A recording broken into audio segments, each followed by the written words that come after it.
তলিয়ে যাবেন, পোনা মাছ আপনাকে টুকরে টুকরে খাবে, কষ্ট পারবে, মৃত্যু হবে। আর আপনি যে মরতে চান, স্বেচ্ছায় যদি মৃত্যুবরণ করেনও, স্রষ্টা বা সৃষ্টি কিছুই তো আপনাকে গ্রহণ করবে বলুন? না মাটি আপনাকে নিবে, না পোকামাকড় আপনাকে খাবে, তখন কিন্তু অশান্তি আরো বেড়ে যাবে। ভালো একটা বুদ্ধি দিব, আমার সাথে এসে দাঁড়িয়ে পৃথিবীর কাছে চিৎকার করে আপনার সকল ভুলের জন্য মাপ চান, পৃথিবী আপনাকে শান্তি দিবে। ওখানে দাঁড়াতে হবে? ওখানে দাঁড়ালে শান্তি হবে? হয়তো আমি তো এভাবেই শান্তি নিই। আপনার নাম কি? আপনি কি আমার নাম? আমার বন্ধু বান্ধবরা সবাই আমাকে আতু বলে ডাকে। আপনি যখন আজকে এখানে পানিতে আমার সাথে দাঁড়াবেন, আপনি আমার বন্ধু হয়ে যাবেন। তারপর আপনিও চাইলে আমাকে আতু বলে রাখতে পারেন। আপনি কি এখানে প্রতিদিন দাঁড়িয়ে থাকেন? এখানে আপনি এক পা তুলুন। পৃথিবী, পৃথিবী, পৃথিবী, আমাকে মাফ করে দাও। আমাকে মাফ করে দাও। আমি তোমাকে কষ্ট দিয়েছি, আমি তোমাকে কষ্ট দিয়েছি, তুমি আমাকে শান্তি দাও। তুমি আমাকে শান্তি দাও। পৃথিবী, পৃথিবী, তুমি আমাকে মাফ করে দাও।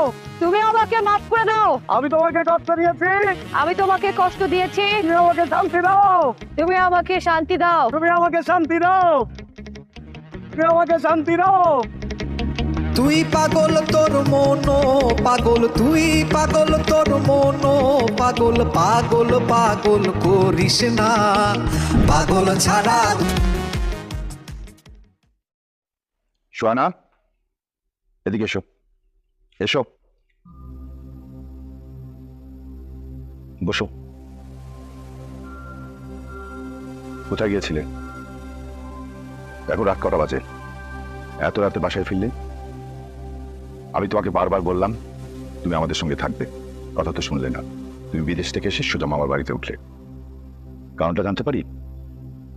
আমাকে এতগুলো প্রশ্ন একসাথে করলে আমি কোনটা উত্তর দেব? যাই হোক, আমি তোমার সমস্ত প্রশ্নের উত্তর একটা একটা করে দিচ্ছি। প্রথমত, আমি তোমার কোনো প্রশ্ন উত্তর দিতেই চাই না। আমি কোথায় যাই, কি করি, আমার সম্পর্কে কোনো তথ্য আমি তোমাদেরকে শেয়ার করতে চাই। আর দ্বিতীয়ত, তোমাদের বাসায় থাকার কথা বলি।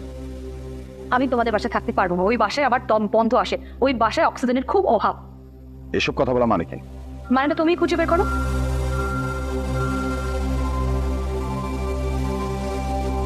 আচ্ছা, আমাকে একটা কথা বলো, তুমি কি চিন্তা করে তোমার সমস্ত সম্পত্তি তোমার স্ত্রীকে লিখে দিলে? আমাকে আমাকে কিছু দিলে না? আমার কি অপরাধ? আমি কমিটেড ছিলাম।